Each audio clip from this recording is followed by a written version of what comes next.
In today's activity, you guys were looking at a few functions and their table of values, and then you were asked to make an observation about the independent variable x as it doubled, tripled, or was even cut in half, and its effect on the dependent variable y. So we're going to summarize what you should have found in that activity by taking a look at part 1 and part 4. Now, in part 1, you were given the function y equals x cubed. The set of values that was produced from that, 1 through 6, appear here in this box. Let's take a look at what happened to y when x was doubled. So let's start off with the original value of x equals 2.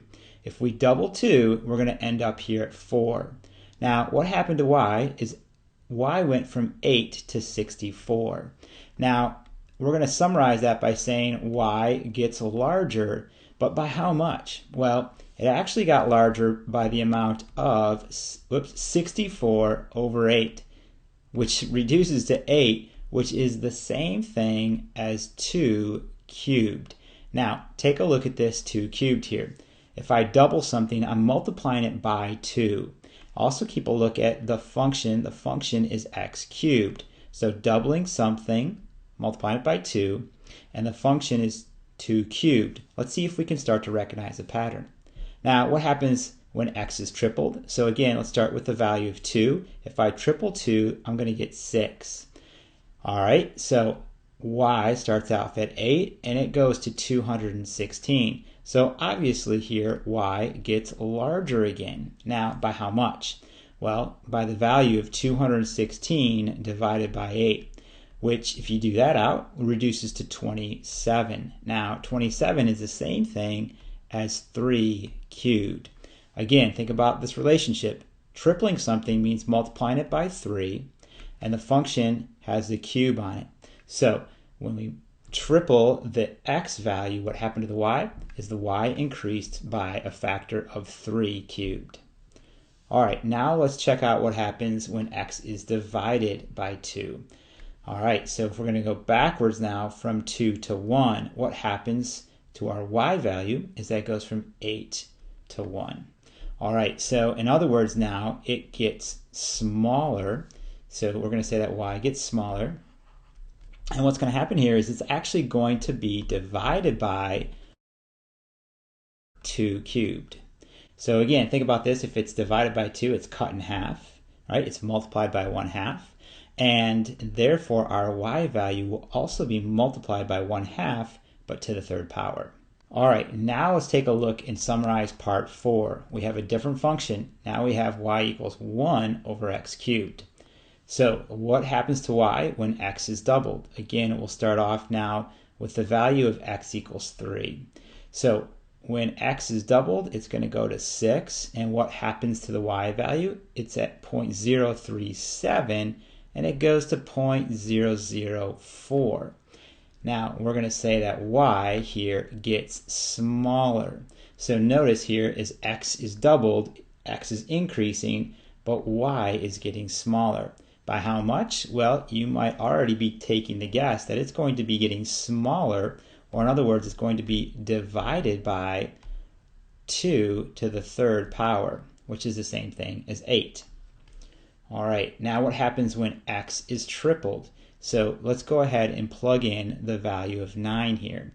When I do that, I'm going to get a really tiny value, and that value is going to be 0.00137.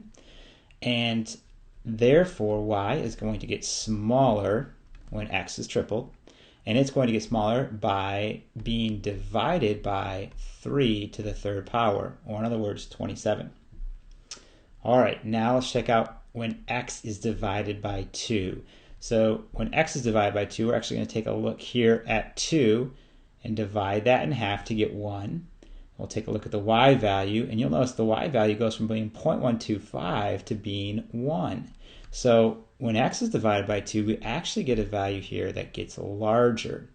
And we'll say that it gets larger by a factor of 8. In other words, it's being multiplied by 2 to the 3rd power. So the inverse variation here, you should see that when one variable, the independent, is increased, the dependent is decreased. And vice versa for our direct variation equation. When one variable was increased, the other one increased as well. This activity should lead us to the conclusion about the fundamental theorem of variation. Let's consider the direct variation case first for y equals k times x to the n. In other words, y varies directly as x to the nth power. If x is multiplied by a non-zero number c, then y is also going to be multiplied by c to the nth power.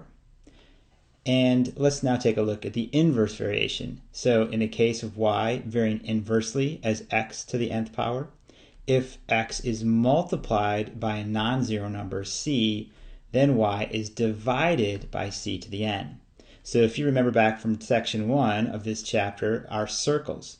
Remember, our area formula is a direct variation. The area of this small circle is 4 pi, whereas the area of this third circle is 16 pi. When we double our radius, our area increased by 2 squared, or by 4 times the amount. All right, let's take a look at a few examples now. In our first example, we see that we have a parade, a float. It varies directly with the square of the length of the vehicle that supports that float. So I'm going to underline height and varies directly and square the length. That's going to tell me my direct variation equation. All right, now we also know that this year's vehicles are 3 times as long as the vehicles 10 years ago. Estimate the height of this year's float. So let's start off by writing a direct variation equation. We know that the height varies directly with the square of the length. So we're going to multiply that by L squared. So this is the direct variation. Now, when L is multiplied by 3, indicating it's 3 times longer this year than it was 10 years ago, H is multiplied by 3 to the second power. So in other words, floats are now about 3 squared, or 9 times taller than the floats they were 10 years ago. All right, in example 2, we see that the weight of an animal varies directly as the cube of its height. So let's start by just addressing some variables. We'll say weight and h for height, and we see that it varies directly. So let's write that direct variation equation. W, the weight of the animal, varies directly with the cube of the height of the animal. So W equals k times h cubed. Now, we know that a songbird is 1/3 as tall as a hawk. How do their weights compare to each other? Well, that 1/3 is our letter, or our value of c, the constant here, that will go in for h, and we want to know how their weights will compare. So essentially, I can say that this weight of that songbird must be 1/3 cubed. So that's the value of 1/3 cubed, which is 1/27. So the songbird's weight must be 1/27th that of a hawk. All right, one final example for today. Suppose a radius of a sphere is tripled. What effect does that have on the volume of the sphere? Well, we know that the volume formula for a sphere is 4/3 pi times your radius cubed. This is a direct variation equation. As your radius increases, your volume is also going to increase.